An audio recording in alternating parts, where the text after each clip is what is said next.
Muy buenos días, hermanos amados.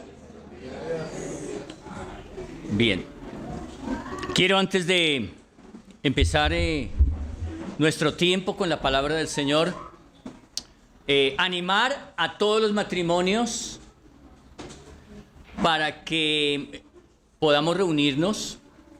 Tenemos una reunión el día 18 de noviembre, que es un sábado. ¿Qué día? A las 7 de la noche, aquí en este lugar. Vamos a hacer un tiempo de matrimonios. Vamos a tener un taller especial para hacer ese día. La temática va a ser la sexualidad en la vida matrimonial. Así que animamos a todos los matrimonios para que puedan venir. Va a tener un costo la cena de matrimonios, pero vamos a tener un excelente tiempo como esposos, considerando lo que la palabra de Dios nos enseña. Amén. Así que les animo, hermanos. Y en diciembre vamos a tener también otra reunión de matrimonios, que es el día 16 de diciembre. Entonces tenemos ahorita en noviembre el 18 y en diciembre el 16. De tal manera que, mis amadas hermanas, les voy a dar una buena noticia. El día 16 de diciembre van a tener ustedes una reunión muy especial dedicada por nosotros los esposos. Amén. ¿Cuántas mujeres están de acuerdo? Bueno, no las veo como con tanta animada. No, con ese ánimo ni para qué, ¿no es cierto? Con gozo. Con gozo, claro. Claro, algunas que son solteras dirán, no, pues, y entonces, ¿no? Pero bueno, no importa. Merceditas, tranquilas, siga orando el Señor. Bien.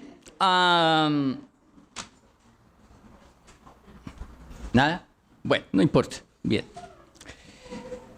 Don't worry. Bien, vamos a abrir nuestras Biblias en el último capítulo de Éxodo. Último capítulo del libro de Éxodo. Muy bien.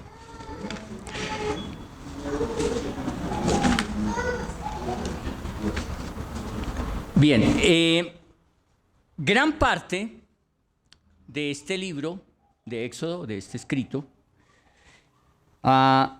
narra indudablemente el peregrinaje, parte del peregrinaje del pueblo de Israel. Y básicamente lo que está escrito aquí tiene que ver con por lo menos 3 meses de su peregrinación, que duró, ¿cuántos años? 40 años. No es una casualidad que el capítulo 40 es el último capítulo del Éxodo, ¿no? El número 40 tiene un significado muy especial. ¿Saben de qué significa el número 40 en la Escritura? ¿Ah? El número 40 en la Biblia habla de la terminación de un proceso y empieza algo nuevo, ¿no? Eso habla el número 40. Bien, así que vamos a leer parte de este capítulo 40. Lo he dividido en 4 importantes partes. Dice, aquí el tema es Moisés erige el tabernáculo. Gran parte del libro de Éxodo habla acerca del tabernáculo. ¿Por qué será que uno de los temas más importantes del Éxodo es el tabernáculo? ¿Por qué creen? Muy bien. Lo que significaba el tabernáculo para el pueblo de Israel, la presencia de Dios entre ellos. Es interesante algo, ¿no? El tabernáculo siempre estaba en el centro del campamento judío. Habían mire, Dios, aquí vamos a mirar cómo Dios es un Dios de orden. ¿La Biblia lo dice? ¿Que Dios es un Dios de orden? Sí, ¿cierto? Todo puso en orden. Toda la creación tiene un orden. Ustedes se imaginan que un día pasara aquí Mercurio al pie de la Tierra y, uy, mira, y pasó un planeta Mercurio y otro, y 10 años después pase Júpiter, y no, cierto que no, tienen sus órbitas y todo tiene un orden en la creación. Así es Dios. Bien, dice, capítulo 40, dice, luego Jehová habló a Moisés diciendo, en el primer día del mes primero harás levantar el tabernáculo de reunión, y pondrás en él el arca del testimonio y la cubrirás con el velo. Meterás la mesa y la pondrás en orden. Meterás también el candelero y encenderás sus lámparas. Y pondrás el altar de oro para el incienso delante del arca del testimonio, y pondrás la cortina delante a la entrada del tabernáculo. Dice, y después pondrás el altar del holocausto delante de la entrada del tabernáculo, el tabernáculo de reunión. Vamos a orar. Padre, queremos, Padre, en esta mañana disponer nuestro corazón, también nuestro entendimiento, toda nuestra atención a lo que quieres hablar a nuestras vidas. Gracias, Señor, porque toda tu palabra es inspirada por ti y sabemos que es útil para enseñar, para redarguir, para corregir, para instruir en justicia, a fin de que el hombre de Dios sea enteramente preparado para toda buena obra. Y gracias, Señor, por eso. Sabemos que cuando miramos tu palabra, Padre, somos instruidos, somos, Señor amado, moldeados en nuestro carácter. Ayúdanos, Padre, que esta palabra se encarne en nuestras vidas. Queremos exaltarte, Padre Santo, porque aún las cosas que fueron o que pasaron y son narradas aquí en tu escritura nos sirven también como advertencia para que no caigamos en semejantes ejemplos de desobediencia como vemos aquí al pueblo de Israel. Ayúdanos, Señor, a afirmar nuestro corazón a través de tu palabra. Gracias, Señor, en Cristo Jesús. Amén. Bien, así que gran parte del libro de Éxodo habla acerca del tabernáculo, de cuáles debían ser los materiales que iban a utilizar. También Dios dio el diseño de cada elemento que estaba en el tabernáculo. Nada fue de idea humana y decir, bueno, hagámoslo de esta manera. O yo vi por allá entre los egipcios algo muy parecido a esto, hagámoslo así. No, Dios dio todo el diseño, las medidas, especificó absolutamente todo lo que debían utilizar, qué tipo de materiales se iban a utilizar y cuáles no. Bueno, las que él dijo que se debían utilizar, se utilizaron. Nadie dijo, oiga, ¿por qué no metemos, en vez de madera de acacia, metamos pino? No, tal vez allí no habría pino, pero Dios estableció que era de determinadas características. Bien, entonces lo primero que vamos a mirar aquí es que Israel llega, o el pueblo de Israel llega a Sinaí, al desierto del Sinaí. En algunas Biblias, en su mayoría, habla acerca de la travesía del pueblo de Israel y están de pronto los mapas de por dónde posiblemente vinieron los judíos y llegaron y pasaron por 5 desiertos, por el desierto de Shur, por el desierto de Sin, luego el desierto de Sinaí, luego viene el desierto de, se me fue, Sin, el otro era Padán Aram, no, y el último era el desierto de Sin con Z, son 5 desiertos. Bien, entonces, en algunas Biblias señala dónde quedaba en el desierto de Sinaí. Bueno, ahí parece que ya llegaron algunas imágenes. Es que ahorita por lo que hay problemas en Israel, la señal nos está afectando.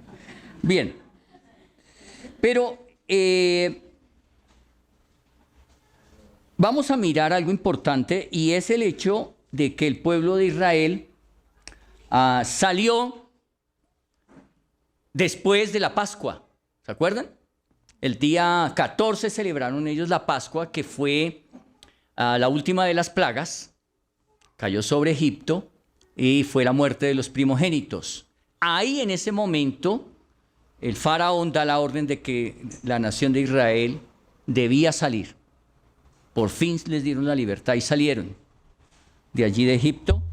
mas sin embargo fueron perseguidos. Esto se sucedió seguramente entre el día 15 o 17 de ese mes, del primer mes. Dios les había dicho, les dio una fecha donde se iba a empezar un nuevo calendario para ellos, muy diferente al calendario que seguramente tenían los egipcios. ¿Sí? Bien. Bien, gracias. Ok, entonces, lo primero que vamos a ver, el primer punto aquí, bueno, vamos a mirar cuánto duró el pueblo de Israel en el desierto del Sinaí. Así que, según lo que dice el mismo libro de Éxodo, Israel entró en el tercer mes, es decir, empezando el tercer mes, ellos salieron el primer mes. En el tercer mes ellos llegaron al desierto del Sinaí. ¿Cuánto tiempo duraron ellos ahí? Desde el tercer mes. Claro, el nombre de los meses hebreos son diferentes a los nuestros, ¿sí? Si fuera el tercero sería marzo, en nuestro caso, ¿no? Bien, pero no es el nombre de ellos, pero digamos que podría ser marzo, ¿no? Digamos para nuestro entendimiento. Marzo. En Números 10, 11, 13, si alguien me quiere hacer el favor de leer allí, Números capítulo 10, verso 11 al 13, nos dice en qué momento salieron. ¿Cuánto tiempo estuvieron los judíos en el desierto del Sinaí? ¿Lo tenemos? ¿Alguien tiene? Sí, léelo, por favor, Eduardito. Eso. Dice el capítulo 10, versículo 11. Sí. En el año segundo, en el mes segundo, a los 20 días del mes, la nube se alzó del tabernáculo de testimonio. Y partieron los hijos de Israel del desierto de Sinaí, según el orden de marcha, y se detuvo la nube en el desierto de Parán. Partieron la primera vez a mandato de Jehová por medio de Moisés. Amén. Muy bien. Entonces, recordemos que en el primer año de su salida, es decir, cuando habla del primer año es que ellos salieron en el primer mes, seguramente a mediados de ese mes. Recordemos que el calendario hebreo, el calendario religioso hebreo, tiene solamente 28 días, no tiene 30, ni 31, tiene 28 días, que es la fase lunar. ¿Sí? Entonces ellos salieron a mediados del primer mes, ese se cuenta como el primer año, y llegaron seguramente a mediados del tercer mes. Llevaban ya, ¿cuánto tiempo? 2 meses, 60 días, cuando llegan ellos al desierto del Sinaí. Pero dice que en el año segundo, es decir, ya había empezado el segundo año, ¿cierto?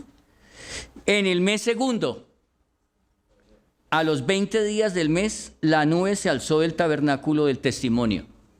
Y entonces fue el momento cuando ellos entendieron que debían salir del desierto de allí de Sinaí, de ese sitio, e ir a donde Dios les iba a llevar. ¿Sí? Amén. ¿Sí entendemos eso? Es decir, habían pasado por lo menos 8 meses mínimo, ¿no? Desde el mes tercero, que sería cuarto, quinto, sexto, séptimo, octavo, noveno, 10º, 11, 12, bueno, más de como 12 meses casi 12 meses estuvieron allí, en el desierto del Sinaí. La pregunta es, ¿qué estuvieron haciendo allí? ¿Por qué no continuaron su viaje? Respuesta: porque ellos esperaban que la nube, una vez que fue erigido el tabernáculo, ellos esperaban que la presencia de Dios, que era la columna de fuego en la noche, o la nube que los cubría en el día, se moviera. Una de las cosas que el Señor indicó a Moisés era que ellos debían moverse de acuerdo a cuando se moviera la nube o la columna de fuego. Se conoce como la Shekinah, que es la presencia de Dios entre ellos. Tremendo, ¿no? Que todos los días ellos salían y en el día que veían una nube que estaba allí sobre sobre el lugar del tabernáculo. Y en la noche, cuando caía la noche, la nube se convertía en una columna de fuego. Y entonces ellos decían, oiga, la presencia de Dios está aquí, ¿verdad?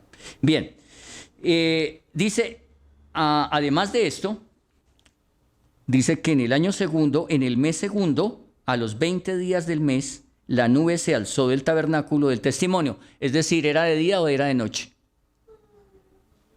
Si estaba la nube, era de día, ¿cierto? Y partieron los hijos de Israel del desierto de Sinaí según el orden de marcha. Es decir, mire que todo aquí tiene un orden. Aquí cuando se levantaba la nube o la columna de fuego y comenzaba a correr, significaba, es tiempo de levantar todo lo que era el tabernáculo, desarmarlo, ¿sí? Habían personas que eran los levitas los que estaban encargados de eso, pero también ellos vivían en tiendas. Entonces, claro, era más fácil desbaratar la tienda. No, se movió, vámonos. Y era Dios mismo quien indicaba en qué momento debían ellos partir o quedarse.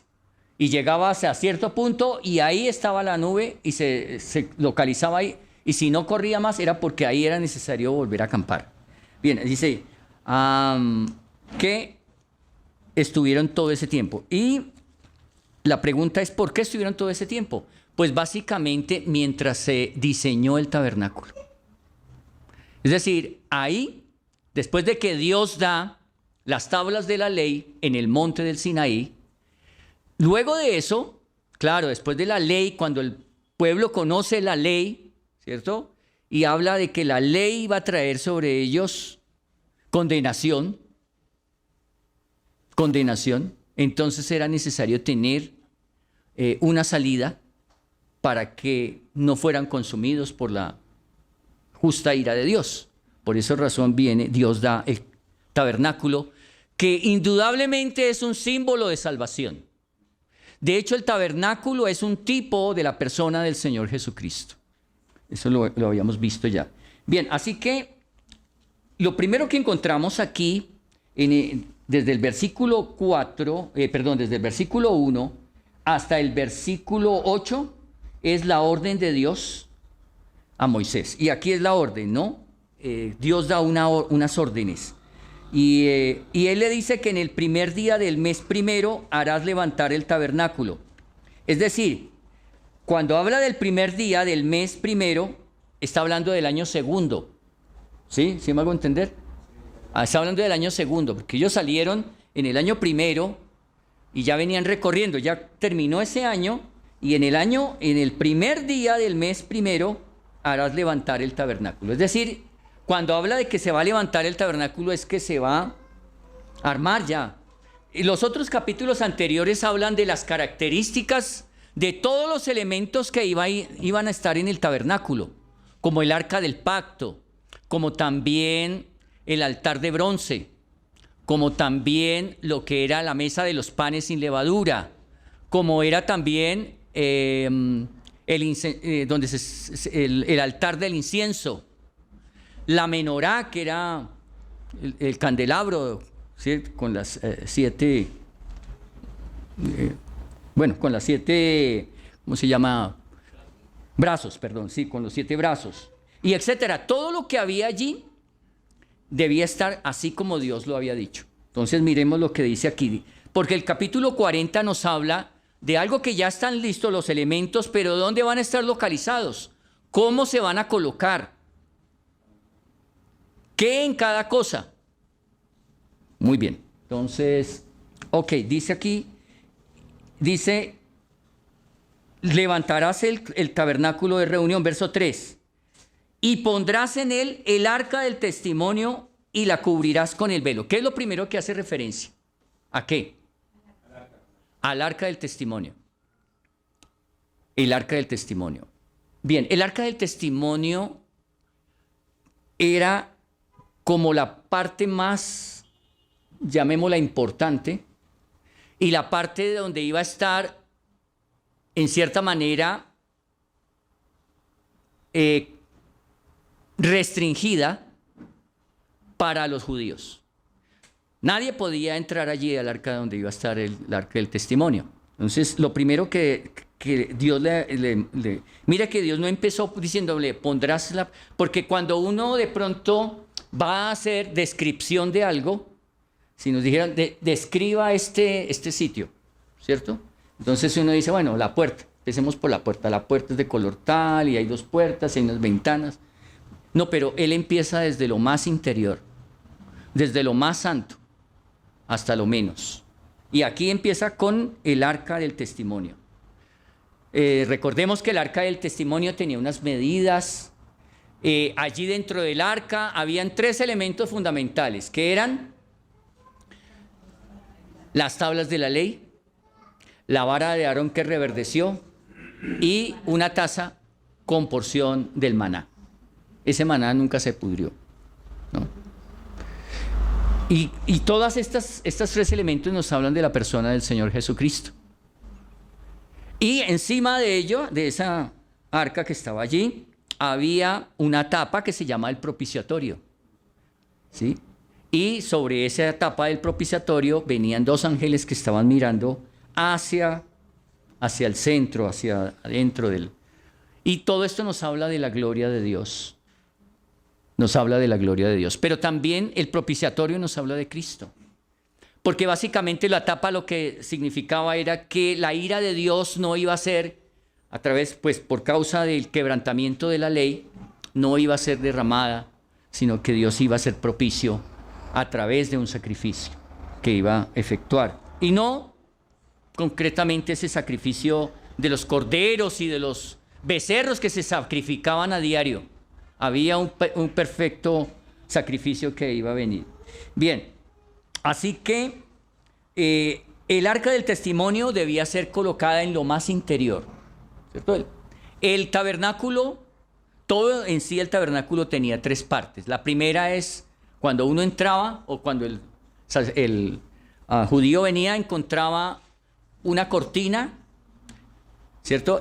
A través de esa cortina había algo que se llamaba el atrio. El atrio era todo el patio, ¿cierto? Todo ese terreno donde se alojaba el tabernáculo como tal, pero en el atrio también estaba algunos elementos como era el altar de bronce y el lavacro.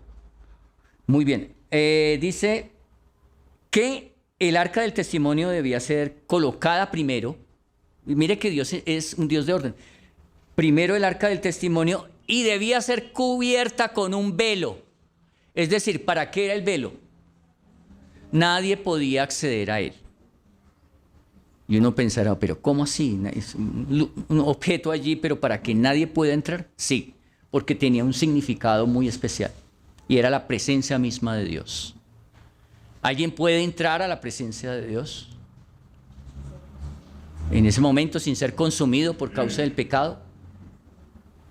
Nadie. Eso es lo que significaba, ¿no? O sea, llevaba a la persona a considerar que estaba destituida de la gloria de Dios. No podía entrar a la gloria de Dios. Bien, entonces era necesario el velo para que nadie pudiera traspasar y entrar allí. Bien, y dice en el versículo 4, meterás la mesa y la pondrás en orden. Aquí habla de una mesa. El segundo elemento, la primera es el arca del testimonio, la segunda es una mesa. Y esa mesa es la mesa que se conoce como la mesa de los panes de la proposición. Era una mesa de oro, toda, tenía madera de acacia, pero era recubierta con oro. Tenía sus basas para ser cargada y también tenía unas varas para que fuera llevada en los hombros. Y allí sobre esa mesa se iba a colocar, se colocaban 12 panes, 6 y 6, que significaban las 12 tribus de Israel. Sí, las 12 tribus de Israel, ¿sí? El número 12 en la Escritura nos habla del gobierno de Dios. Del gobierno de Dios. Habla por ejemplo, de los 12 apóstoles, ¿cierto? Él escogió a 12. siempre se habla el número 12, nos hace referencia al gobierno de Dios en la vida del ser humano. Y entonces está hablando de esa mesa que debía ser metida, ¿y en qué lugar iba a ocupar esa mesa? ¿En qué sitio iba a estar? No en el lugar santísimo, que era el lugar más interior, ¿cierto?, que nadie podía entrar, excepto, había una excepción, solamente el sumo sacerdote, una vez al año. Allí solamente iba a estar el arca del testimonio. Pero en el lugar santo, que era anterior al lugar santísimo, estaba separado por ese velo, esa cortina. Ahora, había otra cortina que impedía el paso al lugar santo. Entonces, mire que el tabernáculo tenía 3 cortinas. La primera estaba en el lugar que dividía el lugar santísimo del lugar santo. La segunda que dividía el lugar santo del resto del atrio. Y la tercera estaba a la puerta para entrar al atrio. Esa era la tercera. Tres cortinas allí. Bien, ahora dice, hablando de ese altar, esa mesa, dice, meterás también el candelabro o el candelero y encenderás sus lámparas. Es decir que, al igual que la mesa, el candelabro o el candelero iba a estar allí. Una iba a estar a este lado. Aquí estaba la parte, digamos que esta era la parte norte, la parte oriental. En la parte norte iba a estar la mesa de los panes sin levadura y en la parte sur iba a estar el candelabro. Ahora, en el centro va a haber otro elemento importante en el lugar santo. Y dice, versículo 5. Bueno, una vez que se encendían ya las lámparas de la menorá, dice, y pondrás, verso 5, el altar de oro para el incienso delante del arca del testimonio, y pondrás la cortina delante a la entrada del tabernáculo. Entonces aquí habla del altar de oro para el incienso. Recordemos, entonces venía aquí la mesa de los panes de la proposición y el candelabro, pero en el centro, ¿cierto?, que estaba muy cerca de lo que era la cortina que separaba el lugar santo del lugar santísimo, estaba allí el altar del incienso. Todos los días había un sacerdote que entraba a ministrar. Todos los días entraba, había un rito, digamos, no llamemos un rito, había un procedimiento para entrar al lugar a ministrar. Y ya vamos a ver cuál es ese ritual. Pero él venía y ofrecía el incienso. ¿Sí? ¿Se acuerdan ustedes de Zacarías? Y el papá de Juan el Bautista. Este hombre le correspondió, porque era por sorteo, habían 24 casas sacerdotales y cada una tenía la oportunidad de ministrar 2 semanas solamente en el tabernáculo. Y como eran muchos sacerdotes, pues el que se ganara el premio, pues eso para él era un privilegio. Tal vez cada sacerdote tenía el privilegio de entrar una sola vez al tabernáculo. Bien, pero recordemos que este hombre entró y el hombre tenía el propósito de colocar el incienso en el altar. Estaba ya hablando del papá de Zacarías, del papá de Juan. Bien, allí fue donde tuvo esa revelación. Dice, después pondrás el altar del holocausto. Bueno, aquí habla de la cortina, ¿cierto? Entonces, esa cortina que habla aquí en el versículo 5 es la que divide el lugar santo de el atrio que está afuera, el patio exterior. Bien, y ahora dice, versículo 6, y en el versículo 6 nos habla del atrio, o sea, el lugar externo donde estaba el tabernáculo. Dice, después pondrás el altar del holocausto delante de la entrada del tabernáculo de reunión. Aquí está hablando del altar de bronce. En ese altar se sacrificaban las víctimas y se hacía allí, se pasaban por el fuego en olor fragante. Eran pasadas por el fuego, eran quemadas las víctimas Estoy hablando de los corderitos, estoy hablando de los becerros que eran sacrificados y algunos animales como aves también eran colocados allí. Esto era algo que el libro de Levítico explica cómo se debía hacer.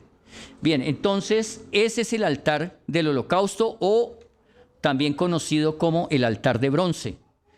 Y dice que debía estar colocado entre el tabernáculo y la entrada del atrio. Entonces lo primero que encontraba una persona, si llegaba a entrar allí al atrio, era el altar de bronce. Y allí tenía que llevar la víctima, era sacrificada y pasada por el fuego. Bien, dice versículo 7, luego pondrás la fuente entre el tabernáculo de reunión y el altar de bronce y pondrás agua en ella. Entonces, lo primero que encontrábamos era, al entrar al tabernáculo, era el altar de bronce, donde se sacrificaban las víctimas.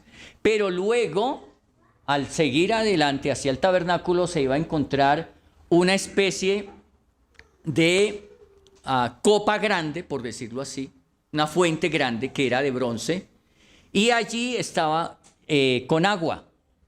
Quien iba a ministrar en el tabernáculo tenía que bañarse perfectamente en esa, lavarse las manos, los pies, absolutamente todo, y antes de poder entrar a la presencia o a ministrar en el lugar santo. Tremendo, porque esto nos habla acerca también de algo práctico en nuestra vida, ¿cierto? Y es importante que cada vez que entremos a la presencia de Dios, pensemos qué debemos lavar en nuestra vida, ¿no? Confesar delante de Dios, en cierta manera, ¿no?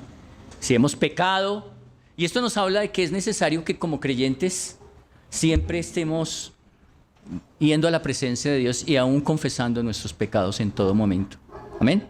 Bien, pero esto es algo que, mire cómo Dios va llevando al pueblo, ¿cierto?, a considerar la importancia de entrar limpio delante de la presencia de Dios, en algo externo, ¿no? Como era de pronto las manos y lavarse ciertas partes del cuerpo antes de entrar a aquel lugar santo. Y esto nos habla de la santidad de Dios. A veces como que olvidamos que Dios es santo, ¿no? Y uno de los atributos de Dios es que Él es santo, santo, santo, ¿no? 3 veces santo. Es uno de los atributos que se repite 3 veces. Aunque Dios, uno de los atributos de Dios es el amor, nunca se dice que Dios es amor, amor y amor. Pero el que más se resalta es la santidad. Alguna vez pensando en esto dije, pero ¿por qué? Le pregunté a alguien, ¿no? ¿Por qué 3 veces santo, santo, santo, santo? ¿Por qué no dice santísimo, no? Y es que en el hebreo no existía el superlativo. Entonces, cuando se quería mostrar que era algo muy grande, entonces se dice grande, grande, grande. Y dices, uy, si debe ser grandísimo, entonces, ¿no? Bien, pero así es. Entonces encontramos aquí ya a ese altar, que es el altar del holocausto, que es el altar de bronce. Dice, luego pondrás la fuente entre el tabernáculo de reunión y el altar y pondrás agua en ella. Era necesario que siempre hubiese agua en ella. Es una fuente que nos habla de Cristo también, de limpieza. Él se manifiesta como aquella fuente, no solamente que sacie la sed, pero también que produce limpieza. Es un manantial constante. Dice, finalmente pondrás el atrio alrededor y la cortina a la entrada del atrio. Entonces, el atrio ya dijimos que es la parte exterior, el patio exterior, y hay también una cortina que impide la entrada, ¿cierto? Los que sí entraban libremente eran los sacerdotes, pero otros no podían entrar a no ser que el sacerdote le indicara que debía entrar. Dice, y tomarásela, y aquí empieza la segunda parte, y del versículo 9 en adelante nos habla del ungimiento y consagración de todos los elementos del tabernáculo. O sea, no solamente Dios le dio le mostró cómo debían ser colocados y en qué orden, pero también habla de la consagración. Y dice en el verso 9, y tomarás el aceite de la unción. ¿Saben qué era el aceite de la unción, no? El aceite de la unción lo que tenía de particular era que era todo aquello que era ungido con aceite, era consagrado para Dios. ¿Sí? Era santificado para Dios. ¿Sí? Y dice, y ungirás el tabernáculo y todo lo que está en él. O sea, todos los elementos que se utilizaban en el tabernáculo debían ser ungidos con ese aceite. Eso hablaba de que era de pertenencia de Dios. ¿Sí? Nos habla de la santificación de eso, ¿no? Y dice, y lo santificarás con todos sus utensilios y será santo. La palabra santos, ¿qué significa? Apartado, ¿cierto? A veces pensamos santo, no, que no, nunca ha pecado. Bueno, pero aquí habla de elementos que han sido santificados, que han sido puestos para el servicio de Dios, que son consagrados para solamente. Es decir, todo lo que había allí no se podía utilizar para otra cosa. Nadie podía, un sacerdote dice, bueno, voy a llevarme hoy este cuchillo que utilizo allá porque no tengo en la casa. No podía hacer eso. Eso era consagrado para Dios. ¿Sí? Eso nos habla de que las cosas de Dios son de Él, aún nuestras propias vidas. Y a veces como que le damos el uso incorrecto a nuestra propia vida. ¿No es cierto? Eso nos debe llamar la atención. Si un día entregamos nuestra vida al Señor, ¿verdad? Él es quien dice lo que debemos hacer y lo que no debemos hacer. Dice, ungirás también el altar del holocausto y todos sus utensilios y santificarás el altar y será un altar santísimo. Aquí se utiliza la palabra santísimo como un superlativo, ¿sí? Dice, asimismo ungirás la fuente y su base y la santificarás. Cuando habla de la fuente, es el lavacro, ¿cierto? También debía ser santificada, ¿cierto? No solamente la fuente y su base. Dice, llevarás a Aarón.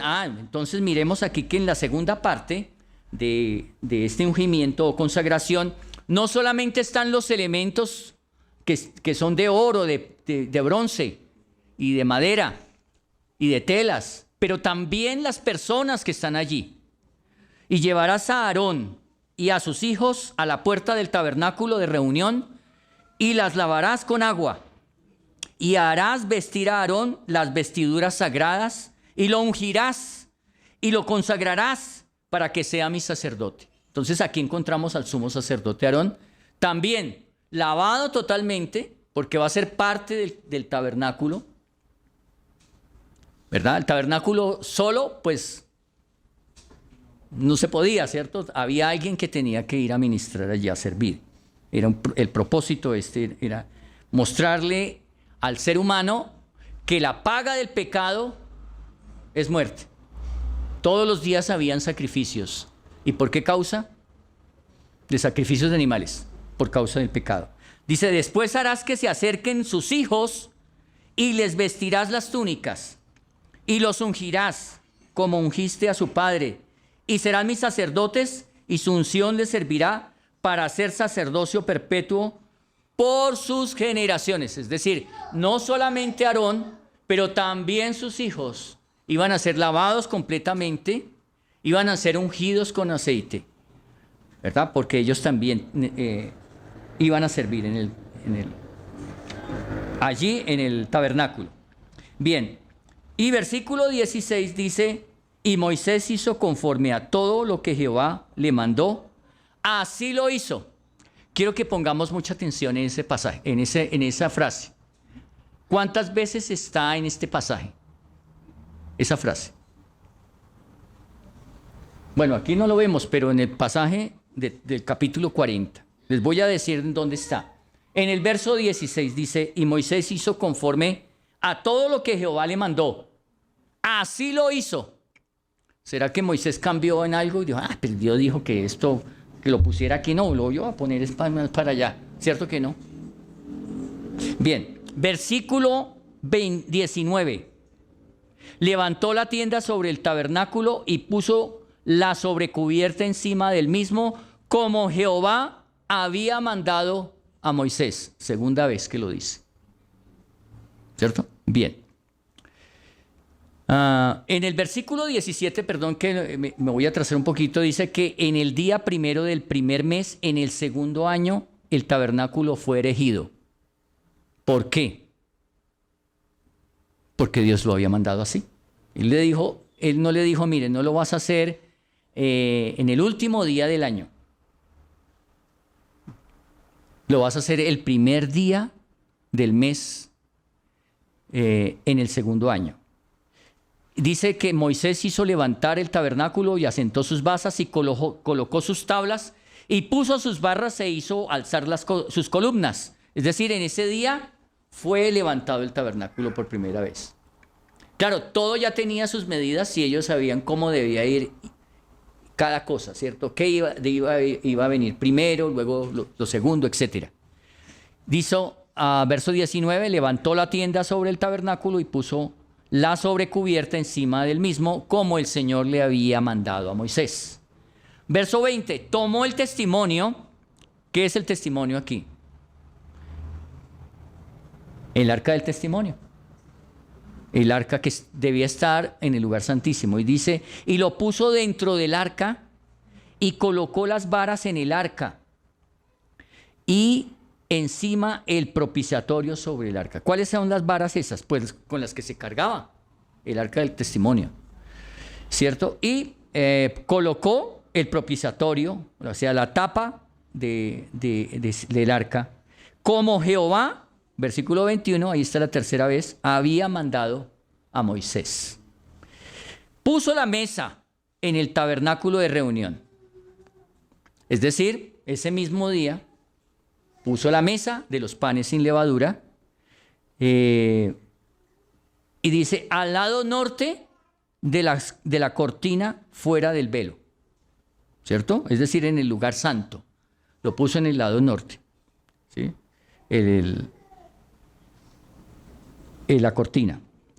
Perdón, la mesa de los panes sin levadura. Verso 23 dice, sobre ella puso por orden los panes delante del Señor, como Jehová lo había mandado a Moisés. Entonces iba a ser 6 panes aquí, 6 panes aquí. Había también aceite para rociar aquellos panes, ¿sí? Todos los días debía ser cambiado el pan. No se le podía pasar al sacerdote, a alguno de los sacerdotes que estuviera encargado de eso. Ay, a mí se me olvidó cambiar el pan. ¿No? Interesante.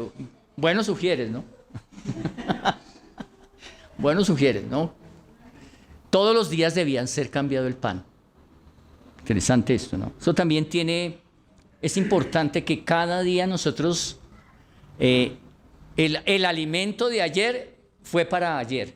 El de hoy es necesario venir y tomarlo, ¿cierto? Fresco, siempre fresco, cada día. Eso nos llama a una vida devocional. Dice, luego metió el arca en el tabernáculo y puso el velo extendido y ocultó el arca del testimonio. Cuando dice cuando dice que la ocultó, no fue que la metió por allá debajo, sino la colocó allí y colocó el velo. Es decir, nadie podía mirar hacia el arca. Nadie podía mirar el arca, como Jehová había mandado a Moisés. Y aquí está otra vez en el verso 21. Dice, puso la mesa en el tabernáculo de reunión al lado norte. Bueno, dice verso 23, y sobre ella puso por orden los panes delante de Jehová, como Jehová había mandado.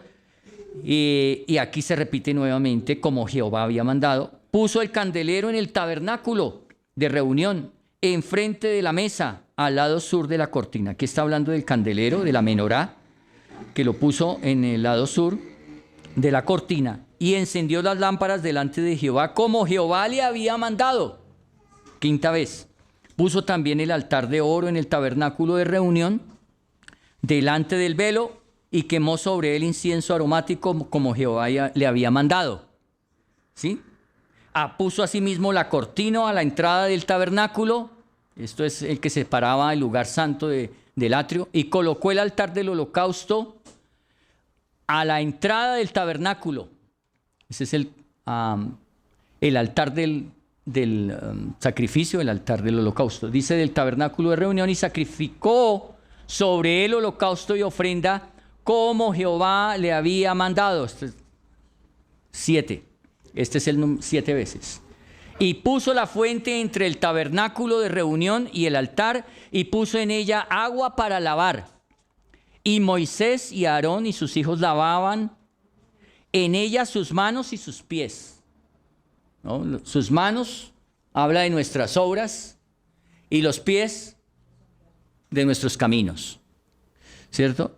Y eran lavados continuamente. Cada vez si el sacerdote tenía que entrar más de una vez, tenía que bañarse cada vez que entraba otra vez a la presencia de Dios. Cuando entraban en el tabernáculo de reunión y cuando se acercaban al altar, se lavaban como Jehová había mandado a Moisés, 8 veces. Finalmente erigió el atrio, que es la parte exterior, alrededor del tabernáculo y del altar y puso la cortina a la entrada del atrio. Así acabó Moisés la obra. Tremendo eso, ¿no? Así acabó Moisés la obra. ¿Y cómo la acabó? Pues haciendo lo que Dios le había hecho. ¿Y cuándo fue? En un solo día, que fue el primer día del primer mes en el segundo año. Bien, luego de esto, el libro termina, el libro de Éxodo termina de una manera muy, muy especial. Dice, entonces, una vez que ocurrió esto, entonces una nube cubrió el tabernáculo de reunión. Esto era lo que faltaba. Una nube cubrió el tabernáculo de reunión y era la presencia de Dios. Y la gloria de Jehová llenó el tabernáculo. La gloria de Dios llenó aquel tabernáculo. Se pueden imaginar en ese momento todo el pueblo expectante allí, mirando todo lo que se está haciendo y de pronto cuando se termina, la nube viene y toda la gloria de Dios se hace manifiesta ahí. ¿Qué pudo experimentar el pueblo? ¿Pueden imaginar? En medio del desierto que aparezca una nube, ¿cierto? Es casi imposible que aparezca una nube de esa manera, ¿no? Pero Dios lo hizo. Su presencia estaba allí. Y dice, versículo 35, y no podía Moisés entrar en el tabernáculo de reunión. Tremendo, ¿no? ¿Y por qué no podía?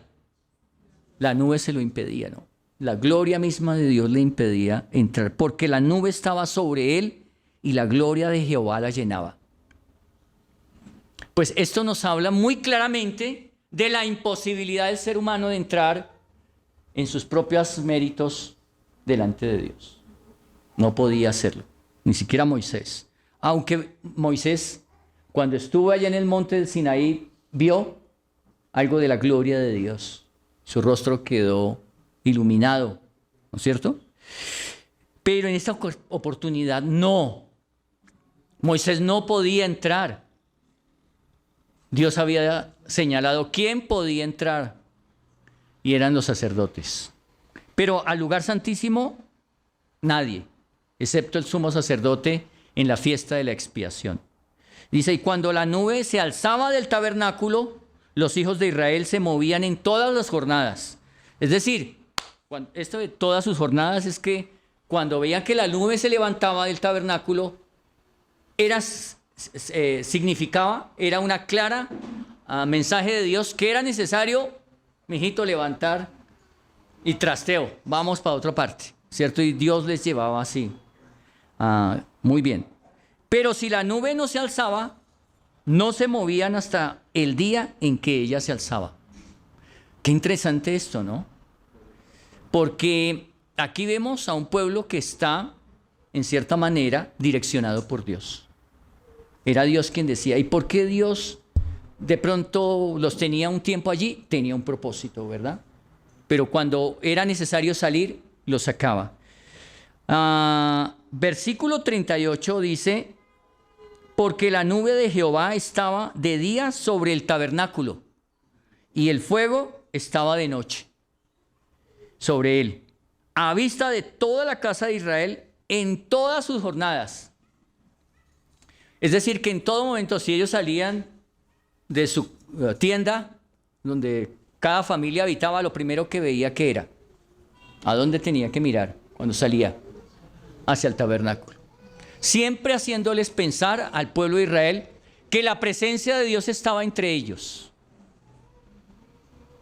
A veces como que nosotros olvidamos, hay momentos en nuestra vida como que olvidamos que la presencia de Dios está siempre, y perdón la redundancia, presente en nuestra vida, aún en las situaciones más extremas de nuestra vida. Pero ¿saben una cosa? A veces Dios nos lleva a situaciones extremadamente difíciles para hacernos notar que su presencia está entre nosotros.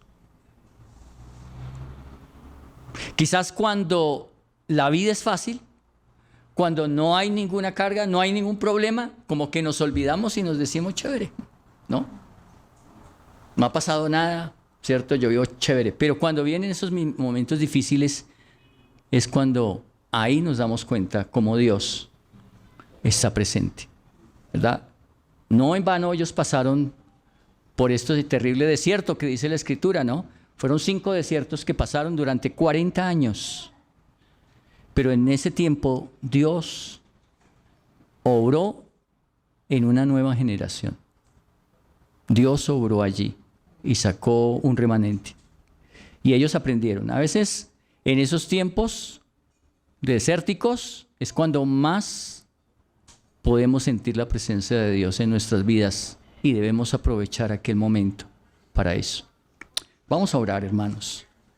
Que el Señor nos ayude a vivir una vida así como se lo dijo habla de Moisés en 8 veces, ¿no? Hacer todo lo que Dios nos ha mandado. Ojalá sea algo que llevemos en nuestra mente siempre, ¿no? Y cuando nos levantemos digamos, Señor, hoy quiero hacer lo que tú me has mandado. ¿Sí? No quiero hacer nada fuera de tu voluntad, sino según lo que tú me has mandado. Y como iglesia también, que seamos sensibles a la voz de Dios. Pidámosle al Señor que sensibilice nuestros oídos, nuestros ojos, todos nuestros sentidos para escuchar su voz y vivir una vida en obediencia. Oremos. Padre, gracias te damos, Padre Santo. ¿Cuántos ejemplos podemos ver en tu palabra, Señor? Y queremos mirarnos como en un espejo. Ir allí hasta ese lavacro, ya no del tabernáculo, sino al abrir tu palabra y poder entrar a tu presencia y mirarnos fijamente y mirar qué hay aquello en nuestra vida que está impidiendo nuestro crecimiento, que está impidiendo que hagamos completamente tu voluntad, Señor. Que vivamos una vida espiritualmente enriquecida, Señor. Y no que vivamos en tiempos y lugares desérticos en nuestra propia relación contigo. Ayúdanos, Padre, a avivar nuestro corazón para que vivamos una vida que agrade a tu nombre, Señor. Para una vida que dé testimonio a otros. Que glorifique tu nombre, Padre Santo. Debemos reconocer, Señor, delante de tu presencia que muchas veces aún nuestra relación contigo es tan escasa. Tenemos que reconocer que a veces nuestra vida cristiana se forma monótona, agotadora. A veces nos llenamos de tantas quehaceres y olvidamos lo más importante, Señor, vivir para ti, en tu voluntad, buscarte continuamente. Señor, poder experimentarte cada momento de nuestra vida. Señor, queremos exaltarte grandemente. Rogamos que tu Espíritu Santo nos lleve en todo momento a ser no solamente oidores, sino hacedores de tu palabra. Cuánto necesitamos la llenura de tu Espíritu Santo en nuestras vidas. Ayúdanos, Señor, a que nuestra naturaleza carnal sea debilitada, Señor amado, a través de nuestra relación contigo. Padre, gracias te damos y así nos encomendamos el resto de este día dándote la gloria. Amén. Muchas gracias, hermanos.